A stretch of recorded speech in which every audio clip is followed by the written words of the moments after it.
Reception to the final Noragami chapter was not what I expected. Many people did not like the open-endedness of the ending and the huge time skip, the lack of seriousness with Yato's sacrifice, Hiyori's memories being taken away, and more importantly, that the Yato-Hiyori ship didn't happen. Meanwhile, I loved the ending, and the more I read these comments, the more I defended it, and the more I support that this was a good ending. It may not have been a perfect ending, and there were some things that I will admit needed improvement, but I don't think that this was a bad ending by any means. But that could be just because of expectations, because I expected the ending to be sadder than this, because there was so many things that could have gone wrong, and of course the second to last chapter, Yato was disappearing and Hiyori was dying and all that. And so I was expecting, like, Yukine was going to end up like a single kid, you know, losing Yato and Hiyori, which I did not want to happen, which I think probably would have been the worst thing to happen. Nora, I knew, was not going to be able to be named by anyone because she had already gotten so many names, and you can only name a Shinki once. So I was worried what would happen to Nora after the whole ordeal got done, and then I thought that Nora was probably going to be executed, or, you know, put into a box like Yukine and Nana did. I know a lot of people were also upset that Kazuma and Bishimon didn't really get together, and neither were the other god-human Shinki pairings. But considering that Kazuma almost died, died, they're already dead, but, you know, considering that Kazuma almost passed on, I was more happy that they were at least still together, you know, in the sense of the guide and god relationship that they have. Now on to my main defensive points for the Noragami ending. My first point is I think it's realistic. I was going to make a video before 109 dropped discussing how bad the circumstances of the ending were, but I never finished it in time. That's a me problem. But I think that the ending did a very good job at making a realistic ending, because I knew that I didn't see a possibility where the characters would make it out as friends again, Hiyori, Yato, and Yukine, because kind of like when Yato named Hiyori as a Shinki, that's accepting her death. That was the one thing that, like, Yato and Yukine had been working for this entire series. And even though they get Hiyori, they don't really get her because they can never talk about their past with each other. And that's what hurt Yato when he named her, is that he saw the past, he saw that all the time they got to spend together, and he realized that the reason that Hiyori was able to become a Shinki was because of him. And that hurt him. And even if all the characters made it through, we knew that, like, Yukine and Nora were basically criminals. And so I was worried that they would be put in a box like Nana did. That was a major concern.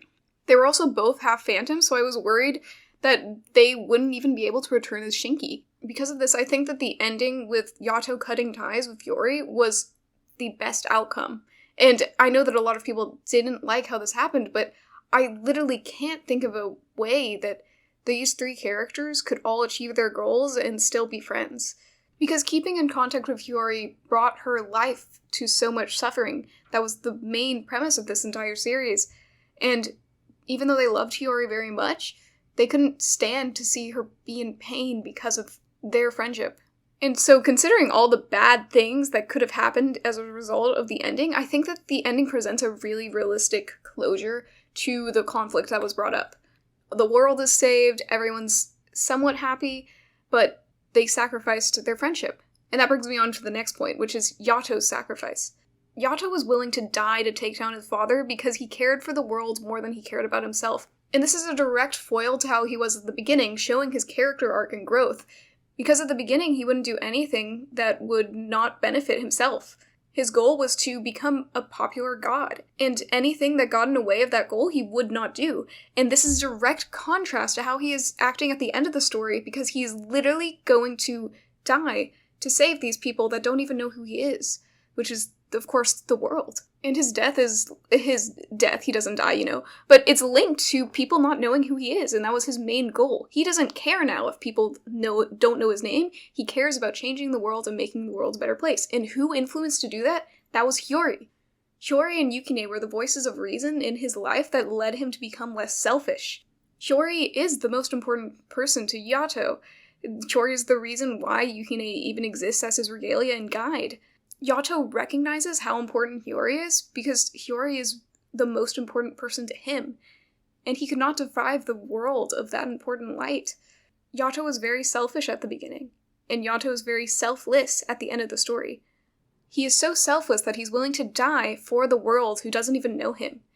And he's so selfless that he's willing to let go of the one thing that's the most important to him in order to give it to the world that he wants to protect. Severing ties with Hiyori is the most selfless thing he could ever do, because it was the most selfish act he committed in the entire story. The author emphasized every single time it was a good time for Yato to cut ties with Hiyori. In fact, the main conflict at the beginning could be solved with them cutting ties, and Yato refuses to do this because he loves Hiyori. At first he loves her as a follower, and then as a friend, and then as something more, but his desire to not cut ties with her causes all of her suffering. That's why he was so distraught when he named her. Because in order to become a Shinki, you need to have a depressing life, basically. And you needed to have a desire to live on. When Yato named her, he saw how beautiful her life was, and he saw that the reason why she was dying today was because of him and their time together. Even though they were good times, they ultimately led to her downfall. Yato did the selfless act of sacrificing his love and cherishment for Hiyori in order to give her a fulfilling life, the life that she desired, the life that he took away from her. By refusing to cut ties previously, he had diminished her livelihood. We see this in the way that she interacts with her friends and family and doesn't know where to go with her career. We see that she unwaveringly wanted to stay in the far shore when she should have been focusing on her own life. Yato wants her to live a long and happy life. As a god of happiness, he wants that for every single citizen of Earth. And he can give it to her. He just can never talk to her again. When Yato named Hiyori, he was thinking back to all the other Shinki he had ever named, and he must have thought about how he would do anything to give Nora's life back, to give Sakura's life back, to give Mayu's life back, to give Yukine's life back, to give Kazuma's life back. He would do anything for his Shinki in order for them to live a happy life. And he could do that for Hiyori. It wasn't too late yet. He loved Hiyori so much that he wanted her to live a long, fulfilling life and not become a Shinki when she died. And that brings me into my next point about his protective love over Hiyori. Yato cutting ties with Hiyori is Yato refusing her to be involved with the Far Shore, because this entire series have just pointed out the suffering that comes from the Shinki in the Far Shore. In the last chapter, Yato says as a god of happiness that he doesn't want any more people to come to the Far Shore, and he's talking about Shinki, because as a god of happiness, he should make it so that everyone felt fulfilled in their life. No one should want to keep living on, and that's the reason why Shinki becomes Shinki. He wants it so that they live fulfilling lives. He wants it so that no one suffers in the afterlife. He cares so much for Hiyori that he wants her to live a fulfilling life. He cares so much for Hiyori that he will try to never speak to her again so that she can stay in the near shore. He cares so much for Hiyori he won't doom her to the life of a Shinki. He won't doom her to a life where she can never know her past. He won't doom her to a life where she can never grow old again. He won't doom her to a life where she can never have a satisfying ending. He won't doom her to Yukine's life. That's why Yukine begged Yato to bring her back to life, and he didn't mind that he would never be able to speak to her either. Because Yukine wanted her to live a fulfilling life too. Yukine wanted her to grow old, just like he wanted to do, just like he would never get to do. Yato literally released his possessiveness of Hiyori so that he could save her life and her being able to live a fulfilling life without him. It's why it was so heartbreaking when he was just holding Hiyori as a Shinki, just crying, because he loved Hiyori and he couldn't bear to see her die, but he also couldn't bear to give her up. But when Yukine cried out, reminding him that he could still give Hiyori a place in this world, Yato didn't hesitate to try and save her life. Because Yato isn't like his father. And that brings me on to the next point. This ending clearly displays a foil relationship between Yato and his father. We also know that Yato was more like his father at the beginning. And now, Yato has changed and is no longer like his father, and no longer sees the people that he cares about as possessions. In contrast to Yato, Yato's father wanted to see the world burn because he couldn't be with the person he loved. And Nora and Yukine were more like possessions to him, who he controlled and who he just held on to, but he didn't love. Yato not dooming Hiyori to the fate of a Shinki because he loves her so much that he's willing to give her away to the world to be a better place, because he loves the world and Hiyori more than himself, is in complete contrast to his father, who who spited the world that his love lived in. And this foil relationship that Yato has with his own father further showcases his growth and compassion that he's gained throughout the series. My next point is that this showcases a healthy, loving relationship. I believe loving someone in his purest form is wanting what's best for the other person, over fulfilling your own needs or desires for love. Throughout the series, we've seen Yato be selfish in wanting Hiyori close by him instead of cutting their ties and allowing her to live a happy life. Her one wish at the beginning is for her to return back to normal, but Yato refuses to grant this wish even though he knows that it'll be what's best for her because it's not in his best interest, because he loves Hiyori and wants to stay connected with her. Often in the show this is played up for comedy, but we also see how Yato has such a possessiveness over Hiyori because he loves her so much and wants to protect her, obviously. But just with like the stalker behavior and some of the stuff that he has. And of course they're friends and everything. But that isn't a healthy form of love, to have this obsession with someone else and to not let them grow and be their own person outside of yourself, Yato finally cutting ties with Hiyori highlights his more pure love for her. Letting her live was the purest form of showing his cherishment for her, because he wanted her to still be in the world that he loved and wanted to protect, and by her being in this world, he would want to continue protecting it. This is actually complete contrast to what he did before he met Hiyori, which, he was kind of more like a mercenary, or he killed people, he created war and conflict, but now he doesn't want to do that because he has someone in the world he cherishes. And at the end of the story, instead of taking life, he gives it back to someone. My last point is that in the ending, there's a theme of letting go, and this is displayed in all the relationships, not just Yato and Hiyori's. There's a constant link in the series between love and sacrifice. Kazuma became everything he rejected because he loves Bishamon. To become a blessed vessel, you need to sacrifice yourself for your god. In order to become a Shinki, you need to hold on to the borrowed name your master gives you and let go of your old one. All these sacrifices that the characters make leads to a difference in the world, and a world that is more caring than it was before.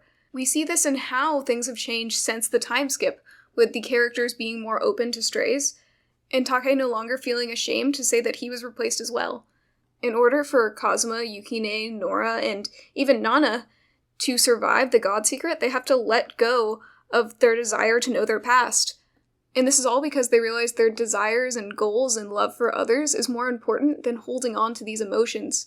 I think all these points make the ending beautiful, and at least a good ending, if not an excellent ending. But I do understand some of the criticism. Before I get into that, though, I do plan on making another video going more in depth into the ending, so if you would like to see that or get notified for that, please subscribe. More Noragami content awaits. Now, the one criticism I really agree with is the one that people were unsure how the heavenly government and Amaterasu's wording about Yato being needed played into the story in the end, and I will admit that that's not really clear, and I'm not sure if it even gets touched on that much. I kind of think, if I am trying to fudge it into the ending, that this may have just been, foreshadowing that the crafter will lose and Yato will win, but yeah, that really isn't as clear where that foreshadowing was going, and what the heavenly government, thought about all the events that happened didn't get as much attention in the ending. The other criticism I definitely get is that I felt like we did need more time. It was still good, but I agree with people that they wish that they got a little bit more detail of what really happened to all the characters in the ending. We do see that Nora is fine and everything, but does she live with Yato and Yukine? Does she still work as a Shinki? All these things? Is there a single god that hasn't named her that can name her again? I think particularly with Nora, but some of the other characters too, we just don't know what happens to them after the time skip or for the rest of eternity, but I still think that open-endedness is okay with this ending, just because it is kind of open-ended, because they could really do anything. But I don't think it hurts from the core themes of the story, but it would just be nice to know. Now, one criticism I don't really get, because I liked this part of the ending, is the fact that, Yato basically survives disappearing by becoming a meme. I think it's just hilarious, and I know a lot of people are like, oh, this distracts from the serious moments, but Noragami has always been like that, so having such a slapstick joke, as part of why Yato lives, brings it back to the more happy, lighthearted beginning that we all fell in love with. And it creates a nice ending of things are coming full circle and everything is becoming better now that we can joke about things. Because during the last arc, there was barely any jokes, or it was really serious. And so I think that was, I liked that in the ending, because it brought back the comedy that we loved Noragami for, and that's probably going to be, and that is, like, the last, like, funny, like, jokes, even though there were some more in the ending that we'll get. And so I liked that. And I also think it's just so funny that Yato decides, like, lives because he becomes a meme. I just think that's hilarious. And I know that, like, some people would have liked, like, a more serious reason or something like that, but I think it's great. I'll talk about the ending more in my next video about Noragami, but please let me know in the comments what you think about the ending. Do you still not like it with what I've explained? And let me know what you disagree with me about, or what you personally think makes the ending bad, or what you liked about the ending. Just give your thoughts on the ending in the comments. We can have a discussion about it. Thank you so much for watching, and I hope you'll stay tuned.